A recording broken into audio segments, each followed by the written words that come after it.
Hai semua, Assalamualaikum warahmatullahi wabarakatuh. Jadi pada hari ini cikgu ingin merujuk kepada bab 10, iaitu tentang pemasyhuran kemerdekaan. Baiklah, jadi dalam bab pemasyhuran kemerdekaan telah kita bincangkan pada hari Jumaat. Cuma hari ini kita ingin meneliti soalan-soalan kemahiran berfikir aras tinggi yang bersesuaian dengan bab 10. Anda diminta merujuk muka surat 252 buku teks masing-masing sehingga soalan 5 telah cikgu bincangkan dalam kelas pada hari Jumaat yang lalu.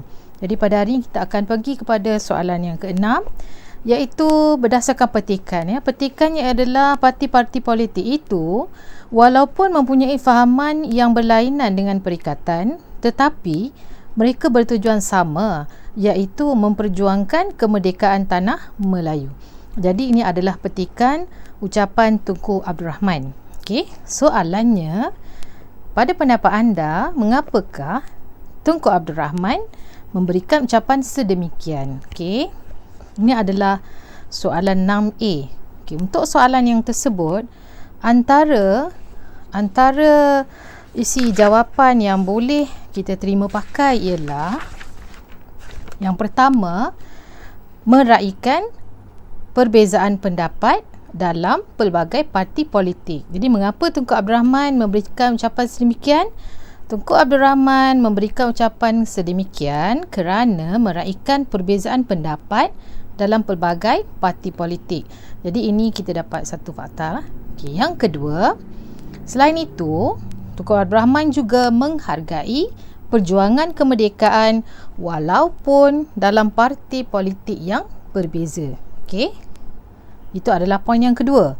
Poin yang ketiga ialah, selain itu, beliau turut menggalakkan kerjasama antara parti politik serta mengharmonikan negara. Di situ ada dua fakta. Yang pertama adalah menggalakkan kerjasama antara parti politik dan yang kedua adalah mengharmonikan negara.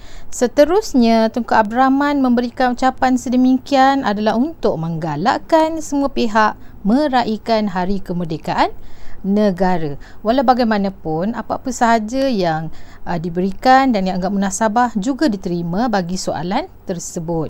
Baiklah, kita beralih kepada soalan yang kedua. Soalan yang kedua berbunyi, apakah sifat mulia Tunku Abdul Rahman berdasarkan ucapan tersebut? Jadi di sini kita ada kata kunci dia. Kata kuncinya adalah berdasarkan ucapan sahaja. Jadi ucapannya adalah berkaitan fahaman yang berlainan, tujuan yang sama, iaitu memperjuangkan kemerdekaan tanah Melayu. Di sini anda boleh mengemukakan beberapa sifat-sifat mulia Tunku Abdul Rahman itu. Yang pertama adalah berfikiran terbuka. Beliau juga mementingkan perpaduan dan keharmonian sesebuah negara. Selain itu, anda juga boleh menyatakan Tunku Abdul Rahman juga adalah seorang yang meraihkan perbezaan pendapat. Dan yang terakhir, menghargai perjuangan semua pihak. Itu adalah antara contoh-contoh sifat-sifat mulia Tunku Abdul Rahman yang boleh diberikan markah. Kalau dikira di sini, berfikiran terbuka satu markah, mementingkan perpaduan dan keharmonian negara satu markah, meraihkan perbezaan pendapat satu markah dan menghargai perjuangan semua pihak satu lagi markah. Jadi kalau anda rasa masih ada sifat-sifat mulia berdasarkan atau berkaitan dengan petikan ucapan, boleh diberikan. Jawapan yang munasabah adalah diterima. Kita beralih ke soalan yang ketiga.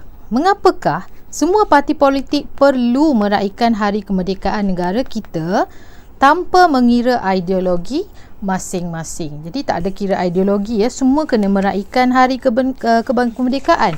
Mengapa persoalannya? Jadi yang pertama ialah, anda boleh tuliskan perjuangan menuntut kemerdekaan dilakukan oleh semua pihak walaupun berbeza ideologi ataupun berbeza parti. Jadi itu adalah isi yang pertama lah, iaitu perjuangan menuntut kemerdekaan dilakukan oleh semua pihak. Tak kira dia parti apa, tak kira dia ideologinya apa, semua berjuang untuk menuntut kemerdekaan. Isi yang pertama. Isi yang kedua, anda boleh juga menyatakan bahawa kita perlu meraihkan hari kemerdekaan ini tanpa mengira ideologi, kerana ini menunjukkan rasa cinta akan negara. Okey, itu fakta yang kedua lah yang boleh kita catatkan. Seterusnya, anda juga boleh menyatakan bahawa hari kemerdekaan perlu diraihkan tanpa mengira ideologi masing-masing adalah untuk mempamerkan perpaduan untuk kesejahteraan negara. Jadi perpaduan, aspek perpaduan lah di situ. Dan yang terakhir, untuk mengekalkan kemerdekaan negara tanpa mengira perbezaan pendapat. Baik, itu adalah antara contoh jawapan bagi soalan yang tersebut, iaitu soalan C, soalan 6C muka surat 252. Kita beralih ke soalan 6D, pecahan soalan yang terakhir untuk soalan berkaitan dengan petikan Tunku Abdul Rahman ini, ialah bagaimanakah anda boleh memainkan peranan untuk menggerakkan masyarakat meraihkan hari kemerdekaan negara. Jadi dia nakkan peranan anda sebagai murid, apakah yang boleh anda lakukan untuk sama-sama mengajak orang lain meraihkan hari kemerdekaan. Baik, jadi anda perlu skopnya dalam lingkungan sekolah, pelajar. Jangan anda pula menjadi seorang kerajaan atau peranan pihak lain, sebab soalan ni sangat jelas peranan anda sebagai murid sekolah.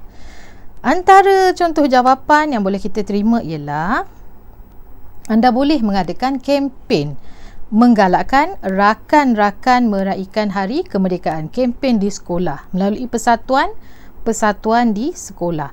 Okey, yang kedua, anda juga boleh mengadakan pertandingan mencipta logo hari kemerdekaan, tetapi mesti dicatatkan peringkat sekolah. Okey, tak boleh mengadakan pertandingan mencipta logo hari kemerdekaan sahaja, sebab itu tidak jelas sebagai peranan anda sebagai seorang murid sekolah, mesti dinyatakan peringkat sekolah. Okey, yang ketiga, anda mesti boleh juga memberikan pendapat, iaitu mencadangkan kepada Persatuan Ibu Bapa dan Guru untuk sama-sama mengadakan majlis meraihkan hari kemerdekaan. Jadi peranan PIBG, maksudnya anda boleh memberikan cadangan. Okey, seterusnya anda juga boleh mewujudkan blog menggunakan media sosial, kan? Semua orang ada media sosial untuk menghebahkan keunikan perjuangan menuntut kemerdekaan di negara kita. Jadi yang ini dibenarkanlah, dibolehkan kerana setiap murid ada blog, setiap murid boleh menggunakan media sosial. Jadi ini adalah jawapan yang munasabah kepada soalan 6C. Jadi dengan menonton video ini, cikgu harap kamu dapat idea bagaimana untuk menjawab soalan 6 ini. Ada 4 sub soalan dia.